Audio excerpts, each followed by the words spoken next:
তথ্য উপদেষ্টা নাহিদকে ২৪ ঘণ্টার আলটিমেটাম দিলেন মামুনুল হক। ডাক, টেলিযোগাযোগ ও তথ্য প্রযুক্তি মন্ত্রণালয় এবং তথ্য ও সম্প্রচার মন্ত্রণালয়ের উপদেষ্টা মোহাম্মদ নাহিদ ইসলামকে হুঁশিয়ারি জানিয়ে ২৪ ঘণ্টার আলটিমেটাম দিয়েছেন বাংলাদেশ খেলাফত মজলিসের মহাসচিব মাওলানা মামুনুল হক। শুক্রবার রাজধানীর শাহবাগ চত্বরে বাংলাদেশ খেলাফত ছাত্র মজলিস আয়োজিত শিক্ষা সমাবেশে এ হুঁশিয়ারি দেন তিনি। মামুনুল হক বলেন, তথ্য উপদেষ্টা নাহিদ সাহেবকে সতর্ক করি। আমি তার দৃষ্টি আকর্ষণ করে বলতে চাই, মামুনুল হককে চিনেন না। আমার বিরুদ্ধে অনলাইনে ফেসবুক, ইউটিউব কর্তৃপক্ষ অঘোষিত নিষেধাজ্ঞা জারি করে রেখেছে। আমার বক্তব্য প্রচার করে শতাধিক জাতীয় গণমাধ্যমের অনলাইন পোর্টাল রেস্ট্রিকশনের শিকার হয়েছে।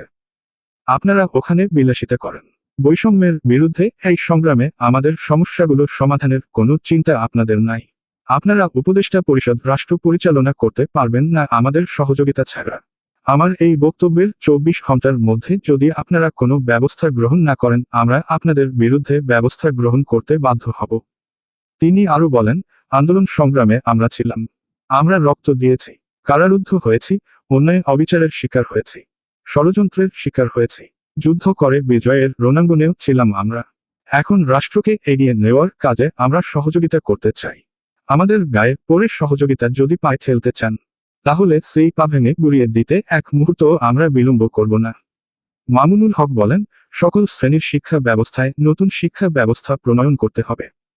আমাদের উপেক্ষার ধারা অব্যাহত থাকলে আমরা বেশি দিন চুপ করে থাকব না। শিক্ষা কমিশনে এদেশের সর্বমহলে শ্রদ্ধেয় আলেমদের অন্তর্ভুক্ত করতে হবে। না হলে শিক্ষা কমিশনের কোনো সুপারিশ মানা হবে না। এছাড়া শাপলা চত্বরে ২০১৩ সালে ঘটানো হত্যার ঘটনার তদন্তে আন্তর্জাতিক অপরাধ ট্রাইব্যুনালের তদন্তের দাবি জানিয়েছেন মামুনুল হক।